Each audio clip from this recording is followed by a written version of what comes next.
Essa ferramenta que nós vamos falar hoje, a matriz Heine, ela foi criada basicamente para que a gente não tenha esse tipo de problema, para que a lógica prevaleça a emoção. Existe uma frase que eu gosto muito que fala o seguinte: onde tudo é prioridade, nada é prioridade. Onde tudo é urgente, nada é urgente. Então essa matriz que a gente vai ver aqui hoje, ela fala disso. Primeiro ponto que a gente tem que se basear aqui. O que a gente vai aprender na aula de hoje? Primeira coisa que a gente vai aprender na aula de hoje é como priorizar as atividades de manutenção sem gerar os atritos. Igual eu falei, priorizar visando a lógica ao invés da emoção. Segundo ponto, como organizar uma sequência lógica de execução de serviços sem que, primeiro, você canibalize os seus ativos, tá? Segundo, sem sobrecarregar a equipe de manutenção. E terceiro, sem perder os prazos estipulados para realização de cada atividade. Terceiro ponto, como assumir risco de uma forma responsável. Como que você pode tomar de fato um risco que você consiga sustentar esse risco, digamos assim, e a partir disso você conseguir gerar resultados no curto, médio e no longo prazo através de um método criado e validado há mais de 40 anos. E basicamente é o que eu vou passar para vocês hoje. Então, primeira coisa que a gente tem que definir: o que é priorização de serviços de manutenção? A priorização de serviços de manutenção é a última etapa de um funil de programação de manutenção antes de você emitir uma ordem de serviço. Como que funciona esse funil de programação? Basicamente, você vai definir as datas de execução das atividades de manutenção pensando em 5 cenários,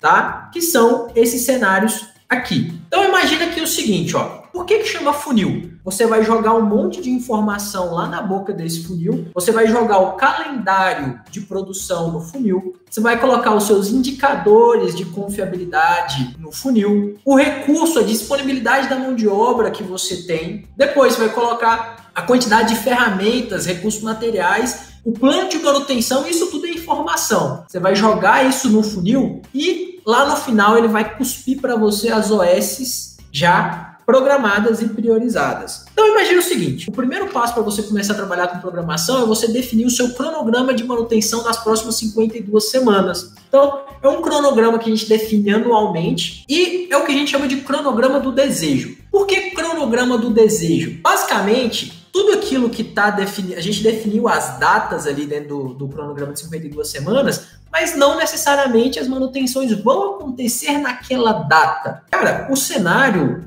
de manutenção, ele tá mudando, todo dia é uma situação diferente. Então, o meu cronograma de 52 semanas, eu penso da seguinte forma, ó: se tudo sair perfeitamente, se nada fugir da realidade, nessa data que eu vou fazer as minhas manutenções preventivas, preditivas, tudo que é planejado, inspeção, lubrificação, calibração, vai para dentro do cronograma de 52 semanas. Então, a primeira etapa é a etapa macro, tá? De 52 semanas. Depois eu venho aqui, ó, para programação macro, quando eu começo a olhar para o trimestre. Aí eu já chamo isso de cronograma da intenção. O que é o cronograma da intenção? Então, vamos imaginar aqui o seguinte: quando você tem 3 meses de antecedência daquelas atividades, você começa a trabalhar a intenção, de fato, de fazer aquela atividade de manutenção naquela data, pensando no próximo trimestre. Então, você vai começar a comunicar à produção, por exemplo, que você tem a intenção de parar esses equipamentos na data X, Y e Z. Depois que você fez essa programação da intenção, já entra na terceira etapa, que é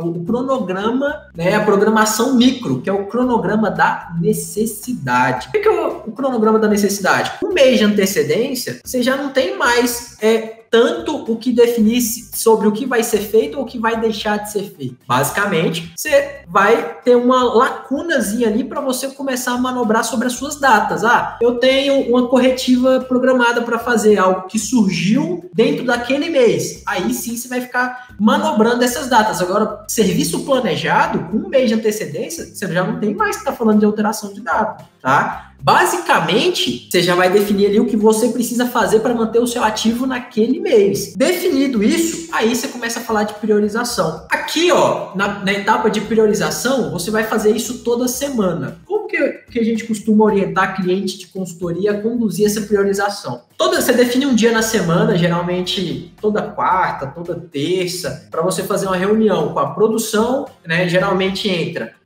o PCP, o PCM, supervisão de manutenção de campo, supervisão de produção e os inspetores. Eles sentam numa sala, coisa de 15, 20 minutos no máximo, para definir o que vai ser feito ou não. Então, assim, eu tinha 5 preventivas para fazer, porém, surgiu a necessidade de fazer uma corretiva programada. Eu estou percebendo que tem um equipamento meu que está iniciando um modo de falha que eu não estava prevendo isso. O que eu vou fazer? Vou lá e vou começar a priorizar, ver o que é mais importante, fazer uma preventiva ou uma corretiva programada. Dando um exemplo de 2 situações dessas, você vai falar, claro que você vai fazer a corretiva. Você vai colocar o equipamento, você vai apagar o incêndio primeiro para depois ir atuar. Mas quando você tem 100, 200, 300, 1000 serviços, igual como é numa grande parada, por exemplo, que você tem 1000 ordens de serviço para priorizar, ver o que vai ser feito, o que não vai, você tem que ter uma lógica, você tem que ter uma matriz de decisão. Depois que você fez ali o cronograma da prioridade, basicamente você tem aqui o cronograma de emissão, onde todos os dias você vai emitir essas ordens de serviço. Então, pensa comigo, você saiu lá do cenário do ano, chegou ali em novembro, você chegou ali em setembro, outubro, você começou a definir o que você vai fazer no próximo ano, nas 52 semanas do ano, com 3 meses de antecedência daquela data que você definiu, você vai começar a refinar de fato as datas. Então pensa o seguinte, lá no cronograma de 52 semanas, você não definiu o dia exato, você falou, na semana 21 do mês eu vou fazer essa atividade aqui. Na programação macro, você já definiu a data, falou, lá no dia 20 de abril eu quero fazer, eu tenho a intenção de fazer, não significa que vai acontecer. Na programação micro,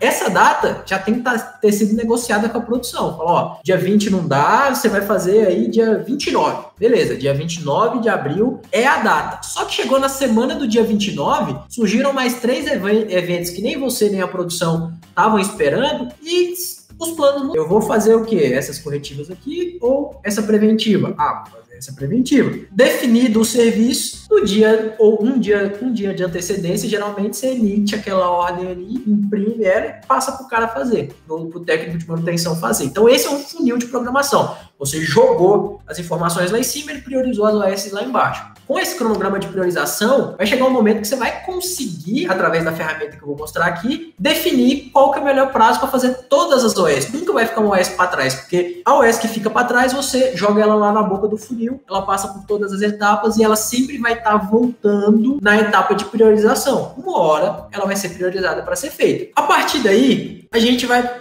partir aqui para um estudo de caso. Qual que é o estudo de caso? Imagina o seguinte... A indústria metalúrgica aço forte, ela necessita operar 24 horas por dia, 365 dias do ano para conseguir suprir a sua demanda comercial. Pior cenário possível. Porém, surgiu uma oportunidade de parar essa fábrica por 12 horas. A manutenção quase não tinha oportunidade de parada, agora surgiu essa oportunidade de ter uma parada por 12 horas. O Rafael, que é o programador de manutenção, ele rapidamente foi convocado para uma reunião de priorização dos serviços que seriam realizados nesses 2 dias. Nessa reunião ia participar o time de manutenção e o time de produção para poder definir o que eles iam fazer com essa oportunidade. Então o Rafael, ele começou a trabalhar em cima da demanda que ele tinha. O Rafael, ele tinha 3 serviços importantes para fazer. Os 3 serviços, eles precisavam de 3 pessoas e eles tinham que ser executados dentro dessas 12 horas. Eles tinham 12 horas de duração cada um deles. Você tinha uma janela de 12 horas e cada serviço que você precisava executar tinha duração de 12 horas. Algumas observações. Rafael, ele só tem essas 12 horas, ele só tem 3 funcionários e ele não pode terceirizar nada. Ele tem que fazer tudo com recurso interno, dentro daquelas 12 horas e com aqueles 3 funcionários disponíveis. Como que o Rafael vai priorizar esse serviço? Então ele tem 3 escolhas para fazer.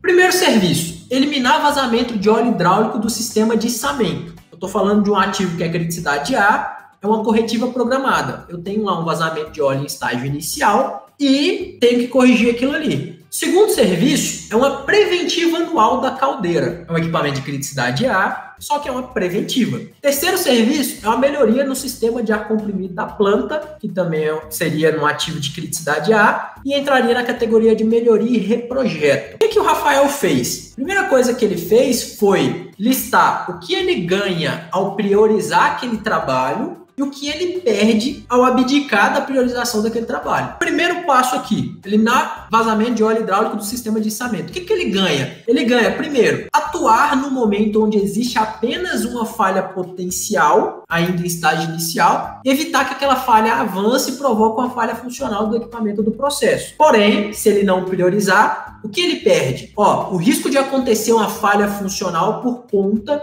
da evolução do vazamento existe. Essa é a primeira situação. Segundo serviço, o que ele ganha com a preventiva anual da caldeira? Aproveitar a única oportunidade de parada geral do ano sem ter lucro cessante planejado. Porque todas as atividades de manutenção de preventiva anual da caldeira, quando ele vai fazer, ele tinha que solicitar a parada da linha e isso gerava um custo de lucro cessante para ele planejado. Então, ele pagava por essa produção. Quando eu falo pagar, é entre aspas, tá? Isso não entra como custo, entra como despesa. Mas ele também tem que fazer a preventiva. O que ele abre mão, o que ele perde ao abrir mão da preventiva na caldeira? Ter que parar a planta no futuro para realizar a manutenção preventiva e ter risco de lucro cessante planejado. Terceira situação, melhoria no sistema de ar comprimido da planta. Ele ganha ao priorizar. Ele vai eliminar problemas de pressão e vazamentos de ar comprimido, vai começar a economizar mais energia elétrica e aumentar a produtividade da linha. O que ele perde? Ele vai perder a oportunidade de melhorar o sistema, o desperdício de energia vai continuar e a linha vai continuar com a mesma produtividade. A gente está falando aqui de 3 serviços. Agora vamos apertar mais o cinto? E se fossem 100 serviços? Como que a gente ia fazer? E se fossem 200? E se fossem 1000? Como que a gente ia priorizar isso? Então, a primeira coisa que eu quero alinhar com vocês, planejamento e controle de manutenção tem sempre que trabalhar visando o pior cenário.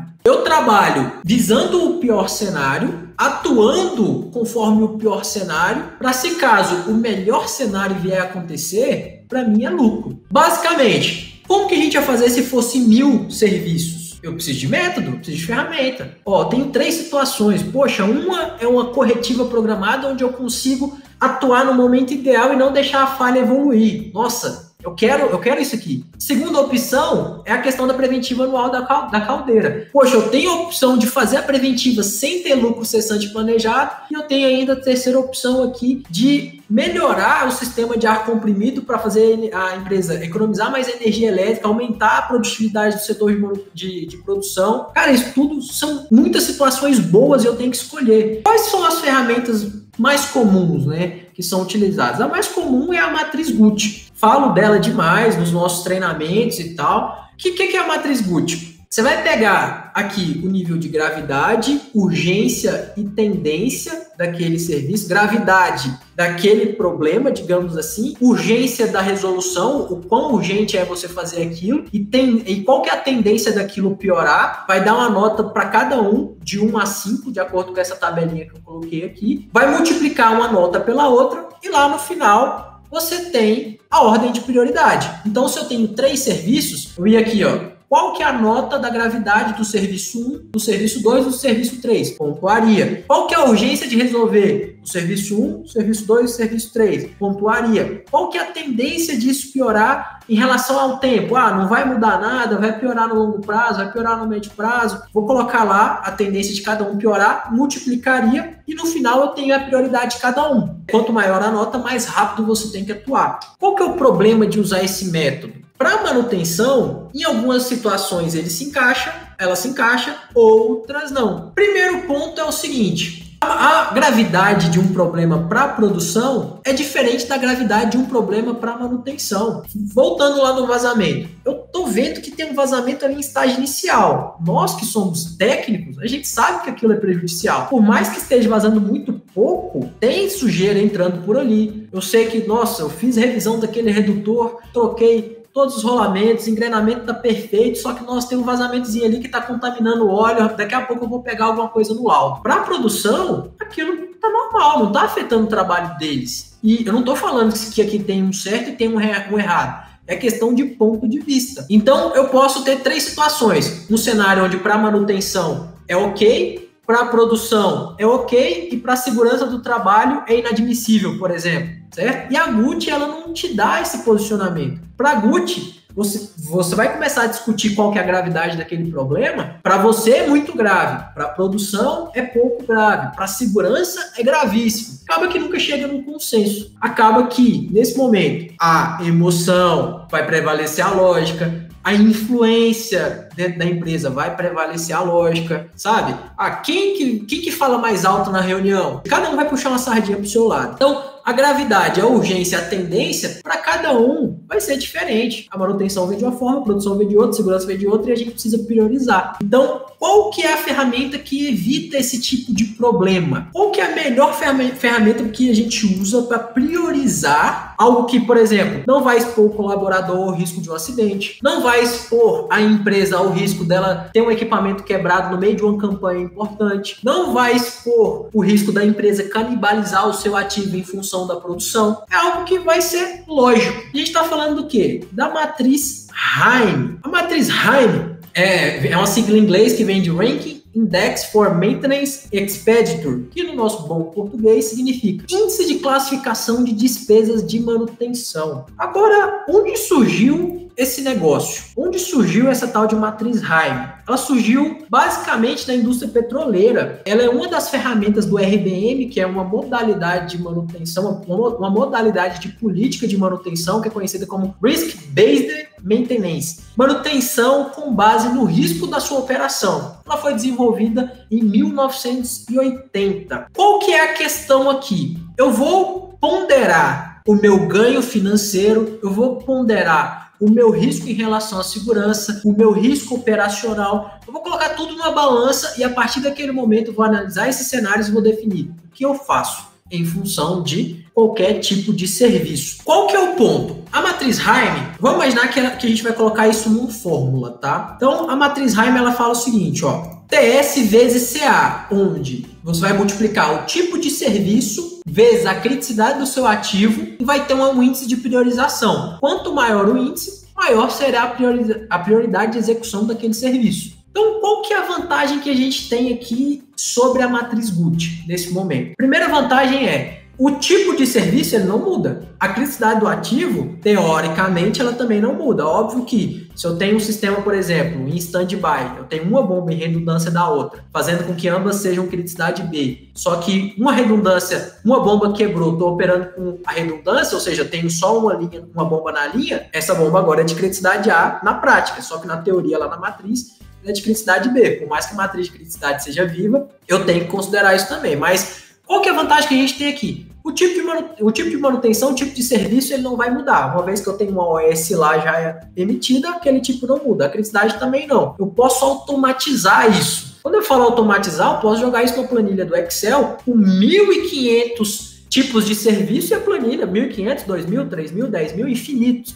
Quantos eu quiser, posso jogar esses dados lá e a planilha faz o trabalho grosso para mim, faz o braçal. E é tudo lógica. É tudo lógica, a emoção aqui não prevalece. Isso que é bom, ao contrário da matriz Gucci. A gravidade, a urgência e a tendência, elas são ainda muito subjetivas. A gente pode usar Gucci? Claro que pode. Terra de cego, quem tem olho é rei. Mas a gente sabe que a gente tem algo acima dessa linha do emocional e também do ponto de vista. Então, como é que funciona essa matriz aqui? Eu fiz a conta, né? Então, eu vou pegar aqui a tabela agora. Essa tabela aí é a tabela da matriz Haim. Eu tenho o tipo de serviço, eu tenho a criticidade do ativo aqui. Tá vendo que cada um tem uma nota? Essa linha e essa coluna cinza é a nota. Se o ativo é de criticidade A, ele é nota 3. Se o ativo é de criticidade B, ele é nota 2. Se o ativo é de criticidade C, ele é nota 1. Agora vamos aos serviços. É algo que coloca em risco a vida ou a saúde do pessoal? Cara, se for, não tem nem discussão. Tá vendo que é a maior nota, né? Segurança sempre é prioridade, não importa onde seja. Então é algo que aquele serviço, se ele não for feito, ele vai provocar um risco de vida ou um risco à saúde do colaborador? Se for, nota 10. Vazamentos de emissões em contaminantes. Basicamente, aqui é um risco de exposição ao meio ambiente. É algo que eu vou provocar um risco irrecuperável ao meio ambiente? Se sim, nota 9. 8. É uma lesão leve e controlável? A lesão leve e controlável é aquilo que eu consigo proteger o colaborador através de um EPI e um EPC. Eu não conseguiria, no caso, evitar o evento acidente, mas eu protejo o colaborador. Então, eu protejo ele, mas ainda assim, ó, a nota é alta, nota 8. Falha funcional. O equipamento parou, é uma falha funcional, você vai fazer uma corretiva emergencial, nota 7. Manutenção preventiva ou preditiva. Tudo que é preventivo entra aqui e ganha nota 6. Manutenção corretiva programada. É o exemplo que a gente citou lá do Rafael, serviço número 1. 4. Projetos de melhoria voltados para a segurança. Aqui é alguma coisa que eu posso melhorar ainda mais a segurança operacional, tá? Alguma melhoria. Redução de custos de operação e manutenção é o exemplo lá do serviço número 3 do Rafael. Então, entraria aqui, ó, a nota 3. Manutenção estética ou predial sem risco. Algo que a gente sabe que é conservação,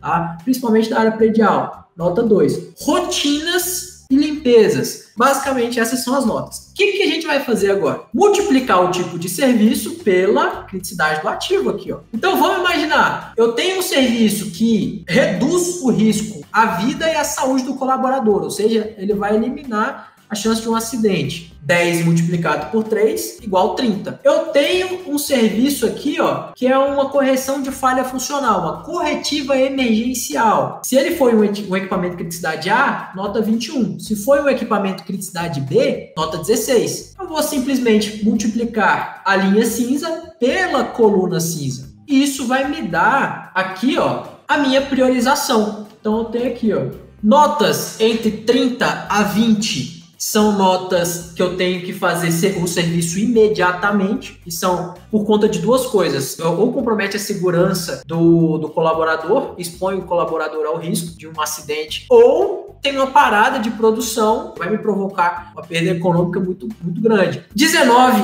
a 15 eu posso fazer em até 2 dias. Então, um a gente chama de emergência, o outro a gente chama de urgência. De 14 a 10 eu vou fazer em até 7 dias. De 9 a 8 eu vou fazer em 15 dias. 7 a 1 eu vou fazer em até 31 dias. Então, como que ia ficar o caso dele lá se a gente fosse aplicar esse exemplo da matriz Heim aqui na situação dele? Lembrando que, se ele fosse aplicar uma matriz Gucci, imagina lá a situação. Ele tem um serviço onde o primeiro é uma corretiva programada para eliminar um vazamento em estágio inicial. Ele tem o segundo ponto, que é uma preventiva numa caldeira. Ele tem ali o terceiro ponto, que seria uma melhoria no sistema de ar comprimido, que ia aumentar a produtividade da produção. Essa é a matriz de Heim do Rafael. Como que ficou aqui, ó? O Rafael, todos os equipamentos dele eram criticidade A, lembra? O primeiro serviço aqui, ó, o serviço número 1, era aquela manutenção corretiva programada. Ela ganhou prioridade 2, de acordo com a matriz Heim. Ainda não tem impacto econômico, é um equipamento de criticidade A, ganhou nota 15, logo ganhou prioridade 2. Aqui o serviço número 2 ganhou prioridade 1, ou seja, a preventiva é o que você vai fazer primeiro, preventiva da caldeira. Você vai adiantar essa preventiva porque, em tese, você não vai canibalizar o seu equipamento. O serviço 3, que seria a melhoria, ó, tudo aquilo que eu vou melhorar procurando redução de custo de operação e manutenção, vai ganhar a nota 9 e seria ali a nossa menor nota, ia ganhar a nota número 3, tá? Então, o Rafael ia fazer primeiro o serviço número 2, depois ia fazer o serviço número 1 e depois o serviço número 3. Percebe que, quando a gente olha desse ponto de vista, você vê que a lógica, ela prevaleceu em cima da emoção, que a gente já pensou, cara, como assim eu vou fazer primeiro a preventiva antes de uma corretiva programada? E se quebrar? Aí eu vou te convidar para você lembrar de onde veio a técnica. Risk-Based Maintenance, manutenção com base no risco. Você vai gerenciar seu risco. O que a gente tem que fazer como gestor de manutenção? O que nós temos que fazer? A gente tem que aprender a gerenciar risco. Quanto mais eu tenho que entender qual que é o limite entre risco e perigo, do ponto de vista que, quando eu não tenho o meu risco devidamente mapeado e calculado, eu estou correndo perigo, eu estou cego. Eu não sei qual que é o tamanho da fatalidade que eu estou exposto. Agora, quando eu coloco tudo no ponto que eu começo a enxergar até onde eu posso ir tomando risco, para mim o retorno sempre vai ser maior. No mercado em geral, quem toma mais risco de forma responsável e consciente, aqui, ó, basicamente vai ser o ponto onde o Rafael iria fazer. Qual que é a vantagem que a gente tem de usar a matriz Heim? Primeiro, define o melhor momento de intervir em função do custo e do risco. Então eu falei, opa, até onde eu vou? Então, como que a gente calcula e mede isso em função de custo e risco? Imagina aqui, ó, custo de manutenção em função do tempo. Eu tenho a linha vermelha, que é o meu custo de corretiva em função do tempo, a linha verde, que é o meu custo de preventiva em função do tempo, e a minha linha azul, que é o meu custo total, as duas somadas em função do tempo. Eu quero atuar onde eu tenho o menor custo total aqui, ó, que é aqui nas 15 mil horas. É isso que eu quero fazer. Se eu tenho 500, 600, 700 serviços, eu tenho como projetar isso no Excel, em qualquer outra ferramenta de análise de risco e definir o que eu tenho que fazer primeiro. Aqui o meu custo em função do risco, ó, eu tenho aqui o tempo médio para falhas futuro, ou seja, as próximas 1000 horas de operação, as próximas 3000 horas, as próximas 5, 7, a minha probabilidade de falha, a minha confiabilidade, e aqui eu tenho o meu custo de manutenção por unidade de tempo. A cada hora que se passa, eu gasto 70 centavos com manutenção. Para eu achar o custo total, eu multiplico 0,70 centavos por 15 mil horas. Basicamente, o que a matriz RIM faz? Ela não deixa eu fazer todo esse cálculo aqui para chegar na decisão. Esse é um exemplo clássico de como a gente pesa a probabilidade de falha em função do custo. Um outro ponto, a lógica vai vencer a emoção, porque a partir do momento que eu falo, ó, a probabilidade de falha é 12%, ou seja, eu tenho 88% de confiabilidade naquele momento, certo? 88% de confiabilidade. Esse é o menor custo. Por que motivos eu iria priorizar outra atividade de manutenção? Certo que, obviamente, analisando os riscos que a gente falou, eu sempre vou bater em cima da lógica, em cima da razão. O outro ponto é que a análise ela é feita com base nos fatos e não na opinião, diferente da matriz Gucci. O tipo de serviço é um fato. A criticidade do equipamento é um fato. Eu só preciso desses dois itens para fazer a priorização, diferente lá da matriz Gucci, onde cada um emite uma opinião sobre a gravidade, a urgência e a tendência. Essas são as vantagens da gente trabalhar com a matriz Heim. Gente, eu vou ficando por aqui. Muito obrigado. Ótima noite para vocês. Fiquem com Deus e até a nossa próxima aula. Não esquece de se inscrever aqui no canal para pegar a aula, que segunda-feira tem aula nova aí no canal. Um abraço, até mais.